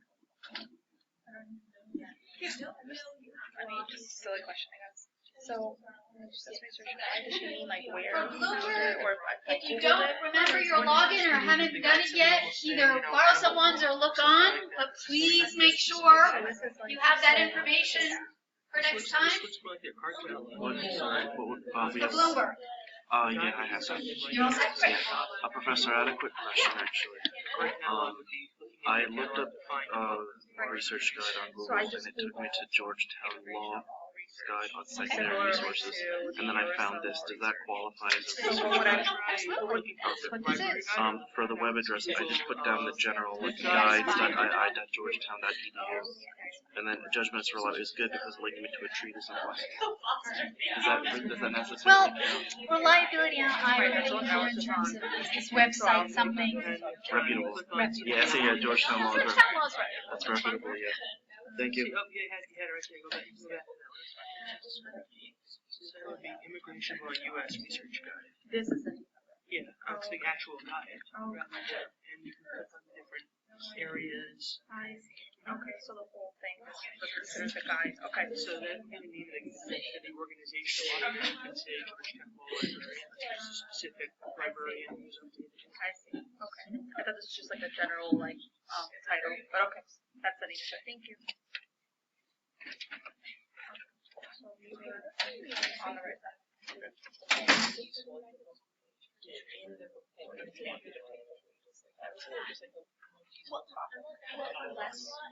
Most subject title, pick the title. So do they let you reset? Yeah. Oh, okay. Is it in your Spanish? Question.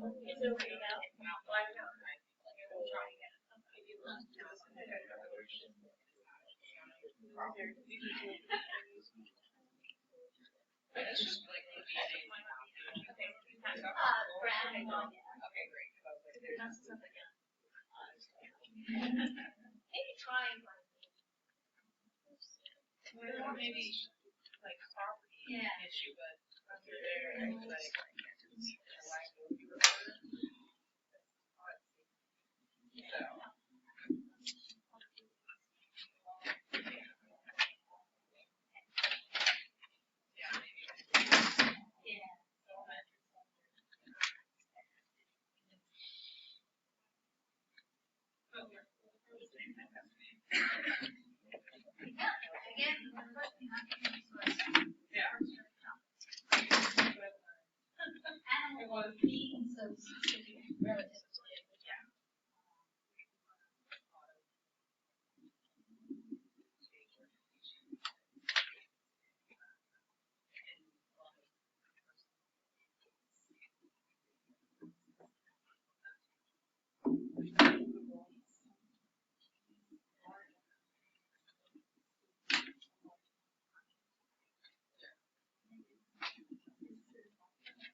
Okay, should be starting to finish up. Makes sense, starting to finish up.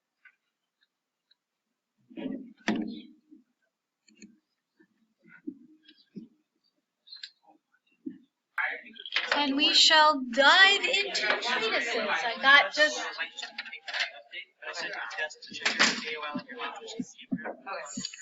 slightly ahead of us when I started to talk about treatises earlier, again more in depth.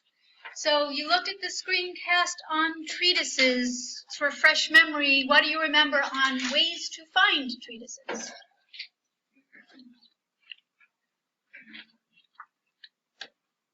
You've got one way, two of us examples standing in front of you. One way to find a treatise would be to Consult ask your librarian. favorite reference librarian. You don't have to pick a favorite today. We're all your favorites. We're collective favorites. Okay, so that's one way. Another way, some of you wanted more detail on how to use the library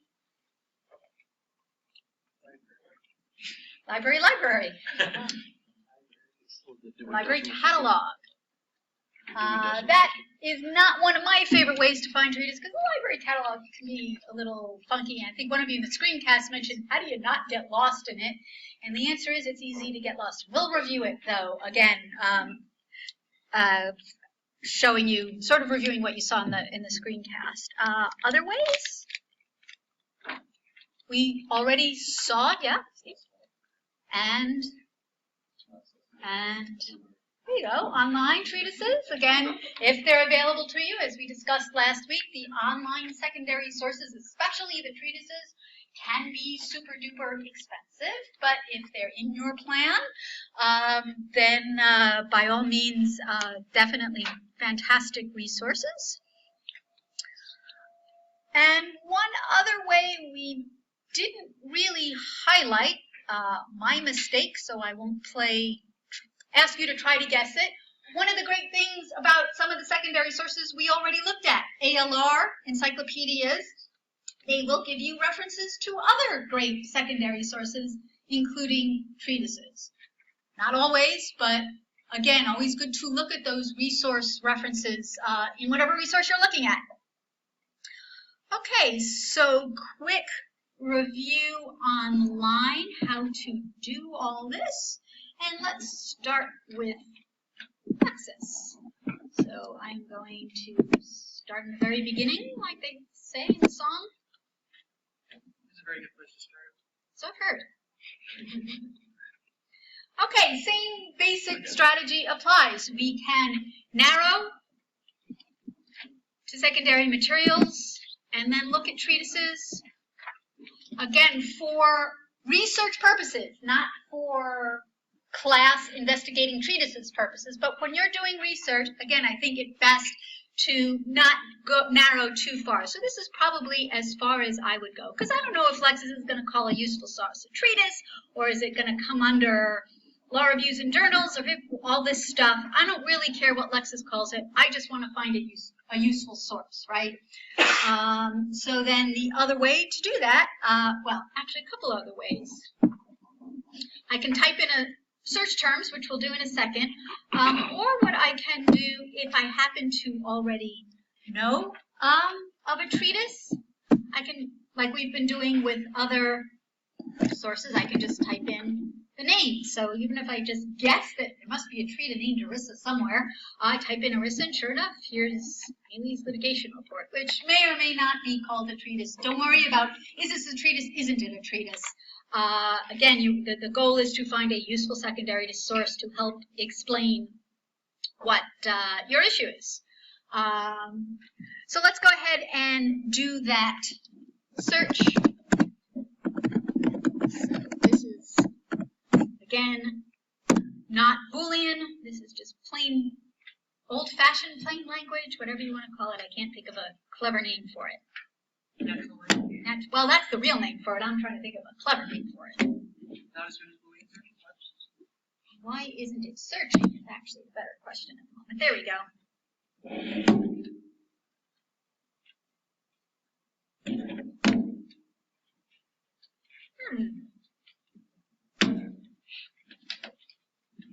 Okay, so let's just start over.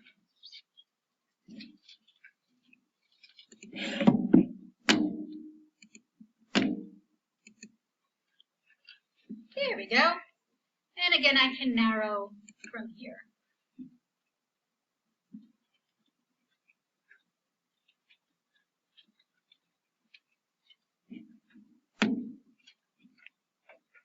Narrow down to treatises.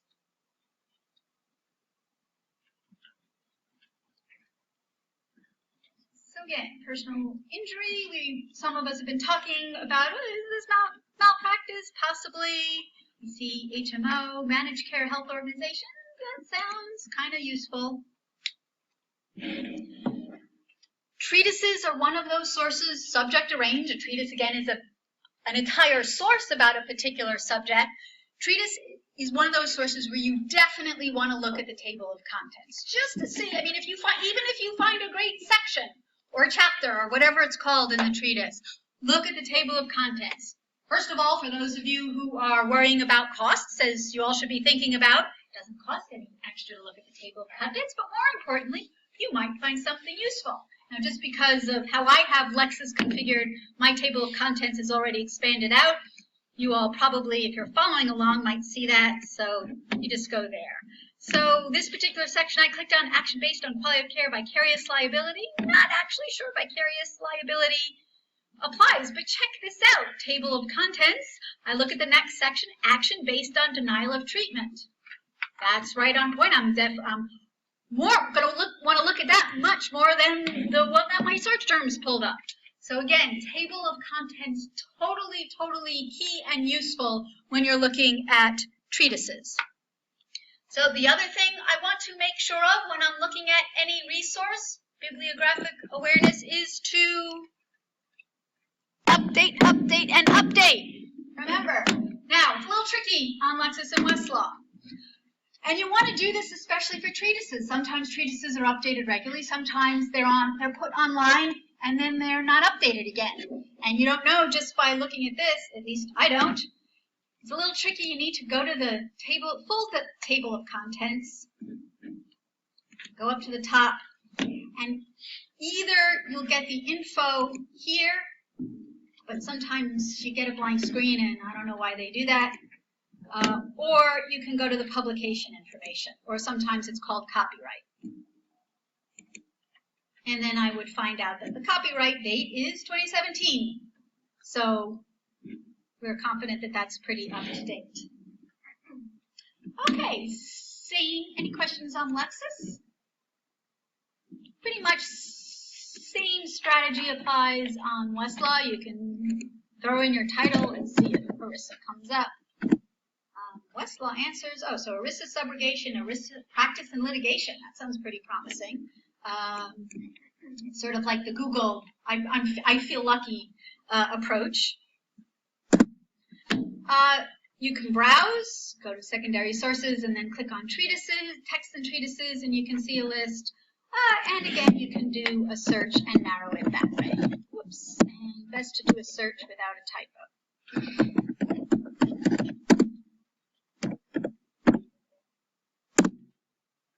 And now I narrow it to secondary sources, so I don't have to filter for that. And again, Westlaw and Lexis sometimes requires you to click on the more link. And sure enough, here are text and treatises.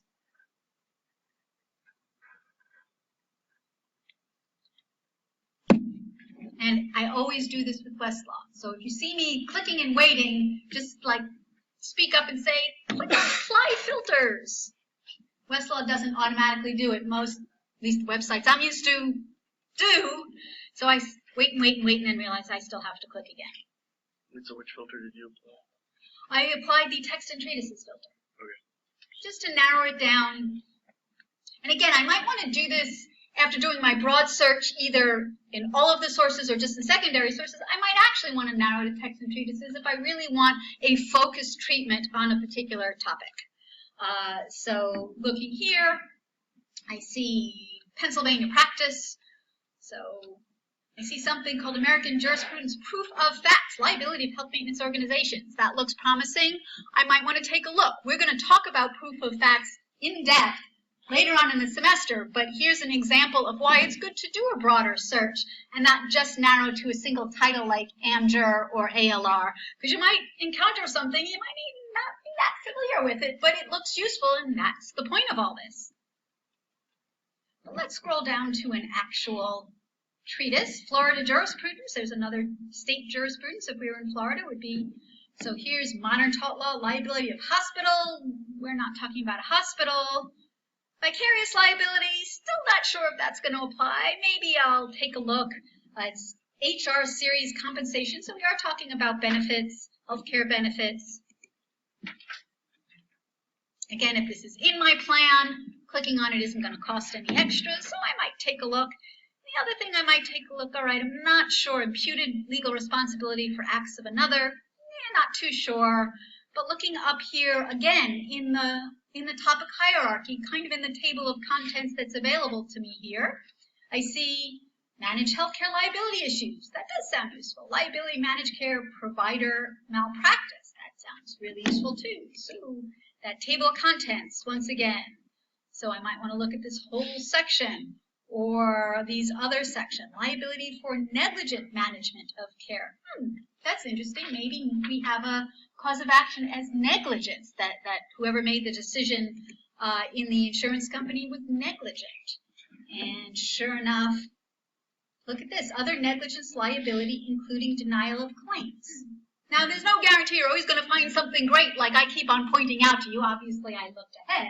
The point being, check out the table of contents and look around at what looks possible and see what you find, because you may very well get lucky and find something useful. And again, we want to update, and update. My goal is that you will be totally sick of me saying this by the end of the semester, and I'll see everybody rolling their eyes. That is my goal for the semester, one of my goals for the semester. So in the meanwhile, I'm going to update, and update. So I am going to go back to the title, and there's that I link, and sure enough, January 2017. And if you're not exactly sure where in the breadcrumb trail to click on, just click on back till you get to the title. Okay, so it's Treatises, Lexis, Westlaw. Let's take a look at Bloomberg.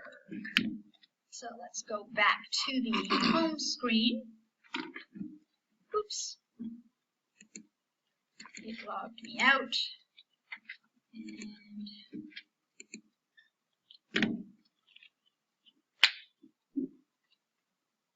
logging back in. So we could look at books and treatises, and essentially the same strategy applies. But on Bloomberg, I also know, and now you will know, that there are a couple of other useful resources. We looked at law reports for current awareness, but there's also something called portfolios. B&A portfolios are a category to themselves. They're booklets, usually they can range from 50-something pages. They're really targeted, in-depth explanations of a very specific topic. So it's kind of like ALR. If you find a portfolio on your topic, it explains so much for you, it's great, but there's obviously not a portfolio on everything. We also have here, so on Bloomberg's not quite as flexible as Lexis and Westlaw. So what I found is the best way. If you find a better way, go for it. If I want to search different types all at once, I don't want to search first treatises and then portfolios. Now on Bloomberg, it's a flat rate. So if you're somewhere that subscribes to Bloomberg, it doesn't matter how many transactions or time or anything, you search as much as you want. So it's not a cost concern, it's more of a time efficient concern. So what I'm going to tell Bloomberg is all legal content. What Bloomberg provides for me is this list of content type. And if I go to the plus sign under secondary, I can tell Bloomberg I want to search portfolios. Oh, I wonder what manuals are. Manuals, how to do stuff, that might be useful or not. You can click it or not, and you can see Bloomberg's adding it to my search. And I definitely want books and treatises.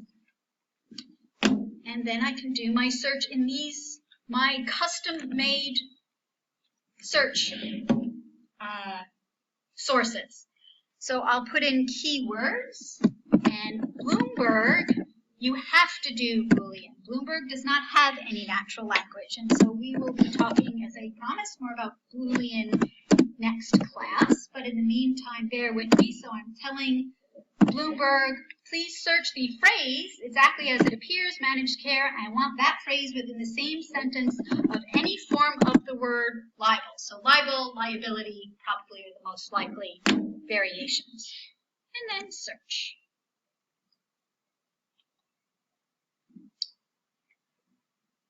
And just to show you what a portfolio looks like, I'm going to narrow, again, filter down to portfolio. And I mean, reading this, the first one, credentialing strategies, this change environment, that doesn't look particularly. This one, I don't know what corporate practice of medicine means. So, truth be told, I probably wouldn't click on this. But as it turns out, it does have some relevant information. Again, you might find it, you might not. One thing you do want to know about, actually, let's go back, because this is worth mentioning. So, if I decide I want to click on this, it says Practice Tool Oklahoma.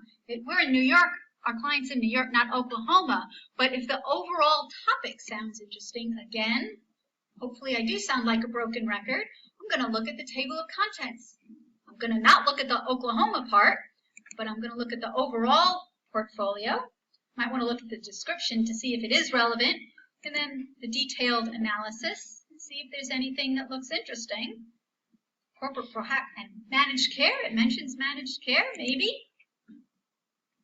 And it does talk about malpractice liability. Now again, this is a little far-fetched in terms of you figuring out, oh, corporate practice of law, I want that, because it didn't make sense to me either.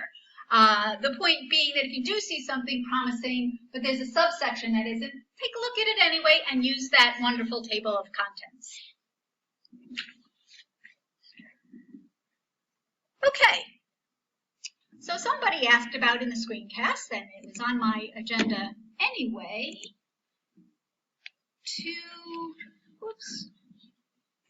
look at Google Books. Google has books online, but you only pull them up if you actually tell Google, I want to search Google Books. And the way you do that, shock of shocks, is to Google Google Books and then click on Google Books.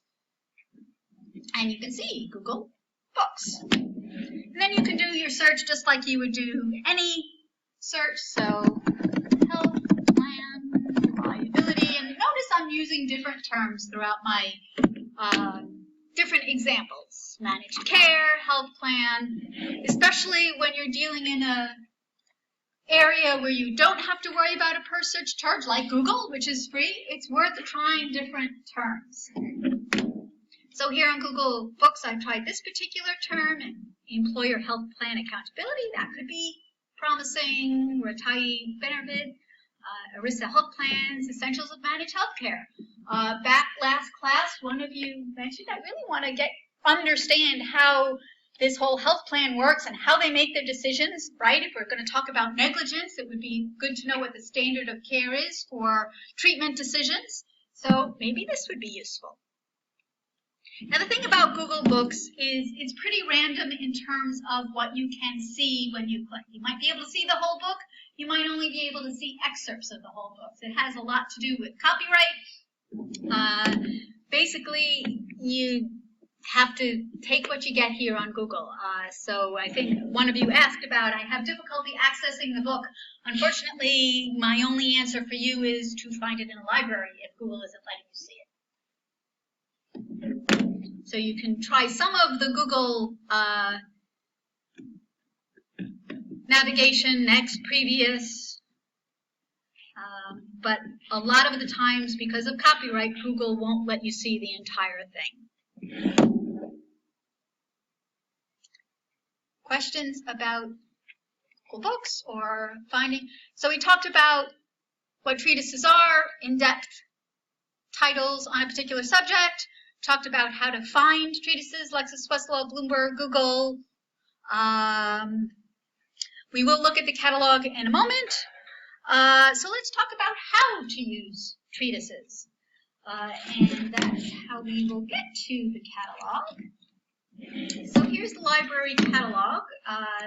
Any number of ways of getting there. Here at the library homepage, you have a box here, or you can click on more options. You either get an advanced, or here's what the basic, that's what we saw before. I actually like to start in the advanced. Because you get this multi-box. I'm sure you've seen this in other search resources where you can put in different search terms.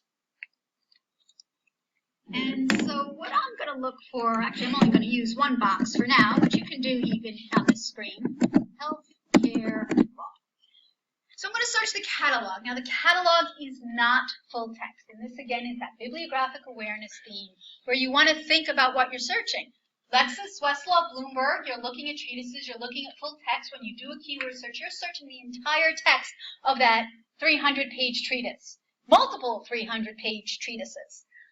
On catalogs, and we'll look next time on indexes, you're not searching full text. You're searching just basic information about the resources, whether the resources are books we have here at Hofstra or articles that we'll look at next week.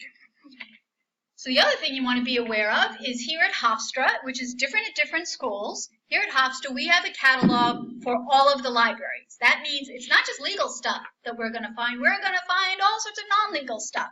So if I just search the word healthcare, I'm going to find lots of stuff about health that has nothing to do with law. So here's an example where I would put in the word law. If I'm searching on Lexis and Westlaw, probably not, because it's already pretty much legal stuff there, so I don't need to narrow it. Okay, so there is healthcare law. And the way I use a catalog so as not to get lost is I do my best guess with a keyword search. Maybe I'll use 3 different boxes, maybe I'll use 1 box, whatever you think makes sense. And then I'll try to find a title that seems close. So contemporary issues in healthcare law and ethics. Okay, healthcare law, I'm not so worried about ethics at the moment. A little bit old, not terrible, so it might still, this title in itself might be useful. This happens to be an ebook. We'll look at that in a moment. Actually, if you scroll down, you will actually find it in print as well. But let's look at the ebook, because then I can show you the whole thing. And the reason I want to find a title as close to interest as I can is to use those subject headings. Actually, somebody asked about that in the screencast questions. And the way to use the subject headings is when you find a useful title, take a look. Now, these subject headings are standardized. Everybody who uses a catalog in the United States and a good part of the world uses these same list of subject headings. So this particular title was assigned Medical Care, Law and Legislation, United States, Popular Works. Could be useful. So I'll click on it. And what that does is that brings up other titles that use that same subject heading, Medical Care, Law and Legislation, United States, Popular Works. So here's a whole list of all the different subject headings around the one that I chose. Now I could look and see what other titles use that subject heading. So there are 3 others. Or I could also look and see what other subject headings look promising. So none of these look kind of specific, although handbooks and manuals might be useful. I might go to the previous page to see if there's anything listed. This is just alphabetical list of subject headings. So if there's anything earlier in the alphabet. So here's just a more general one. It's not popular works. It's just medical care, law, and legislation. And I might just scroll through, or I always like to look for how things are sorted. I might sort it by reverse year to see something more recent. Okay, let's dive into our particular title. I'm just going to back up to get, and that's why I chose the ebook, so we can actually look at it. So when we do have an ebook, there's usually a link to it. And here is the basic information, but there's also a link here to the full text. Downloading ebooks technology, in my humble opinion, hasn't matured yet. It's not quite easy to use. So I deal with a lot of people at the reference desk who have terrible trouble getting where they need to go in ebooks, and I empathize completely. So you have to approach, I think, you have to approach ebooks with a lot of patience. This particular one, so if you wanted to download it, it might cause issues, so I'm not going to do that. I'm just going to look at it on the screen here. So a couple of ways I'm going to use a treatise, whether it's print, whether it's an ebook. We already saw sometimes there's an index available. So we already have some good search terms. So I'm going to go to the index, and I might look under HMO, or Health Maintenance Organization. So, sure enough, there is an entry.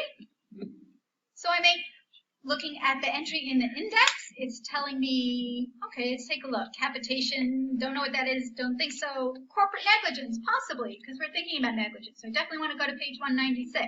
Erisium immunity, 197 to 8. So there's a whole section. External review, not sure, maybe 324. These others, don't think vicarious liability. Okay, so we have 196, maybe 324. I might look under managed care. Also malpractice law. Sometimes just scrolling or flipping through an index, you get ideas of terminology. So managed care organization. Again, corporate negligence 117. We get another reference to 196. Provider payment policies. Again, that vicarious. Oh, utilization review. We keep on running into that phrase. So 197. So that same set of pages. So we definitely want to take a look at that. So I can either go straight to that section and see what so here's starting on page 196, malpractice in the context of cost containment and managed care. That sounds useful. I'm going to look at that. The other thing I'm going to look at, once again, I hope I'm beating this to death, is I'm going to look at that table of contents. And I'm going to scroll through and particularly focus on those sections that I already know are useful. So that 196, maybe 324, there was another one in the hundreds. But even the detailed table of contents, this will take me 3 minutes to scroll through if I read through it carefully. I'm not going to make everybody do that, but so legal structure, I can get some background. Here, the long government payment programs. Not interested in Medicare and Medicaid payment. Patient care issues. Ooh, look at this. Starting on page 187, law of tort liability, negligence. Negligence liability on the institution or organization. All this sounds very relevant. So, and again, that's where that 196 came in. Scrolling through, legal and ethical health insurance, financial incentives to provide less care. So that's kind of what we've been talking about in terms of why the insurance company might have denied our client. Controlling utilization of healthcare services. Again, that same concept, legal liability for improper denial of claims. So again, just scrolling through, I didn't get these references from the index. I didn't know just out of the top of my head, oh, I should look on page 313. Scrolling through that detailed table of contents is giving me lots of great references. Yeah, the good thing about the table of contents, again, to answer one of the questions from the screencast, is it's also, if you don't know what terminology, what term to look at in the index, scroll through the table of contents. You'll get plenty of words and good ideas of terminology that sound relevant. I might not have thought of utilization review. In fact, I'm sure I wouldn't have thought about before doing research, but now I know it's relevant by scrolling through the table of contents. Okay, one of you, and I had mentioned in the screencast, and I'm just going to look briefly at WorldCat. Now, library catalogs, as I said, are not my favorite way to find treatises because they are pretty complex to use and they throw in a lot of other stuff that aren't useful. Also, at least while you're here at Hofstra, the Hofstra library catalog will tell you what we have, and you're welcome to use it. But if you go to California, the Hofstra catalog, great, it'll tell you Hofstra has a book, but how are you going to get it? Likewise, WorldCat. WorldCat will tell you all these books that exist, but unless we have it here, how are you going to track it down? So good resources to identify whether something exists, and for all of you who work on journals, that's very important, I know, but when you get out of practice and you actually want to get your hands or eyeballs on a treatise, I'm not sure the catalog's the best way to go, but here's WorldCat, and just to show you what it looks like. And I can use the subject headings to get ideas of titles I might want to go try to find somewhere. Law of Healthcare Administration. But this isn't really going to be useful for me if I'm doing research on this subject and I need to look at this. Any question? I'm probably committing librarian heresy by saying bad things about library catalogs, but there you have it. Okay, all right, another heretic back there. Knew I invited him for a reason. Okay, so for the last part of class, we are going on a field trip down into the library. I am going to distribute the question sheet. I have a hunch we will not finish all of these questions by 7 o'clock. So what we will do is I will leave time at the end of next class to finish. What I'm hoping to finish is question 1, which has 3 parts, which is why we're going into the library. So I'll pass these around now. And again, I'm asking you to pick an issue. So if the issue you just picked for the first workshop works for you, that one is fine. For this one, basically, I'm going to ask you to find a treatise in the library and put fingers to book, because there will be instances where treatises don't exist online, or for those of you who are working in organizations that don't have access to online treatises, And what I want to show you briefly before we go anywhere, I am referring you to Hofstra's research guide for treatises. To get there, you go to the Law Library homepage, you click on Library Guides, and you scroll down to Recommended Treatises. And then you'll see a list of subjects.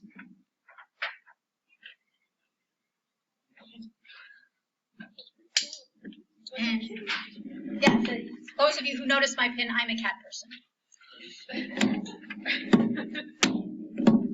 Okay, so let's head down to the library. Isaac and I will lead the way. We're going into the lower level because that's where most of the treatises are. Isaac and I will help you find the treatises because that's a little tricky. And hopefully we'll at least get through that first question by 7 o'clock. No, workshops aren't graded. Workshops are for you to put your hands on because that's how you learn how to do research. And